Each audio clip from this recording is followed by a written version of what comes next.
बोलिए रामायण मैया की जय। सियावर रामचंद्र जी की जय। बेमूर्ख राजा तमक कर किटकिटाकर धनुष को तोड़ने पकड़ते हैं, परंतु जब नहीं उठता तो लजाकर चले जाते हैं।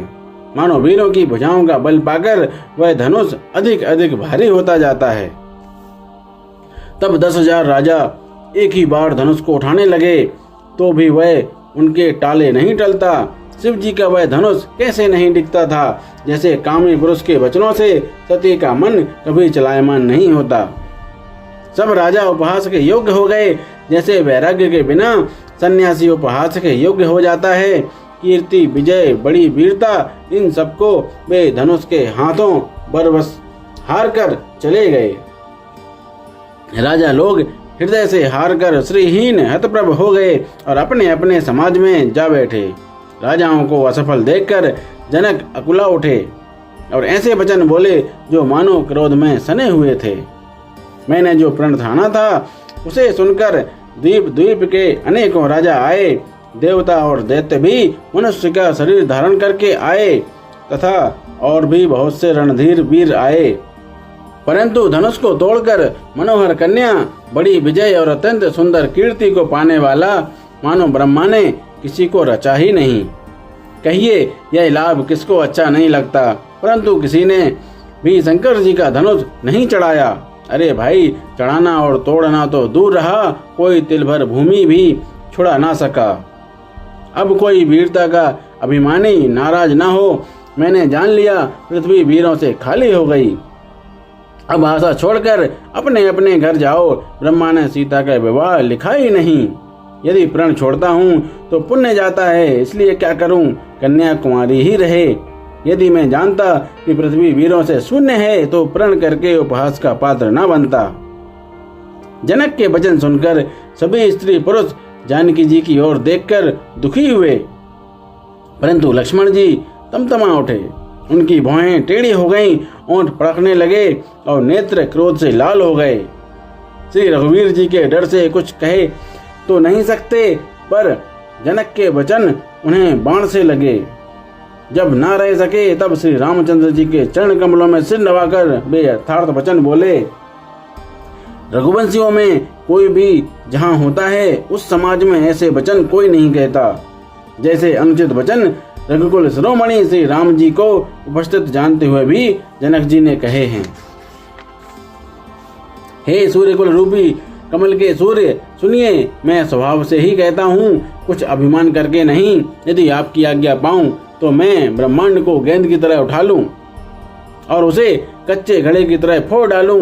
मैं सुमेरु पर्वत को मूली की तरह तोड़ सकता हूँ। हे भगवान, आपके प्रताप की महिमा से यह बेचारा पुराना धनुष तो कौन चीज है। ऐसा जानकर हे नाथ, आज्ञा हो तो कुछ खेल करूं। उसे भी देखिए, धनुष को कमल की डंडी की तरह चढ़ाकर उसे 100 योजन तक दौड़ा लिए चला जाऊं। हे नाथ, आपके प्रताप के बल से धनुष को कुकुरमुत्ते बरसाती के छत्ते की तरह तोड़ दूं। यदि ऐसा ना करूं तो प्रभु के चरणों की शपथ है, फिर मैं धनुष और तरकस को कभी हाथ में भी ना लूंगा। जब ही लक्ष्मण जी क्रोध भरे वचन बोले कि पृथ्वी डगमगा उठी और दिशाओं के हाथी कांप गए। सभी लोग और सब राजा डर गए। सीता जी के हृदय में हर्ष हुआ और जनक जी सकुचा गए। विश्वगुरु विश्वामित्र जी, श्री रघुनाथ जी और सब मुनि मन में प्रसन्न हुए और बार बार पुलकित होने लगे। श्री रामचंद्र जी ने इशारे से लक्ष्मण को मना किया और प्रेम सहित अपने पास बैठा लिया। विश्वामित्र जी शुभ समय जानकर अत्यंत प्रेम भरी वाणी से बोले, हे राम, उठो, शिव जी का धनुष तोड़ो और हे तात, जनक का संताप मिटाओ। गुरु जी के वचन सुनकर श्री राम जी ने चरणों में सिर नवाया। उनके मन में ना हर्ष हुआ ना विषाद, और वे अपनी खड़े होने की शान से जवान सिंह को भी लजाते हुए सहज स्वभाव से ही उठ खड़े हुए। मंच रूपी उदयाचल पर रघुनाथ जी रूपी बाल सूर्य के उदय होते ही सब संत रूपी कमल खिल उठे और नेत्र रूपी भौरे हर्षित हो गए। राजाओं की आशा रूपी रात्रि नष्ट हो गई। उनके वचन रूपी तारों के समूह का चमकना बंद हो गया, वे मौन हो गए। अभिमानी राजा रूपी कुमुद संकुचित हो गए और कपटी राजा रूपी उल्लू छिप गए। मुनि और देवता रूपी चकवे शोक रहित हो गए। वे फूल बरसाकर अपनी सेवा प्रकट कर रहे हैं। प्रेम सहित गुरु के चरणों की वंदना करके श्री रामचंद्र जी ने मुनियों से आज्ञा मांगी। समस्त जगत के स्वामी श्री राम जी सुंदर मत वाले श्रेष्ठ हाथी किसी चाल से स्वाभाविक ही चले। श्री रामचंद्र जी के चलते ही नगर भर के सब स्त्री पुरुष सुखी हो गए और उनके शरीर रोमांच से भर गए।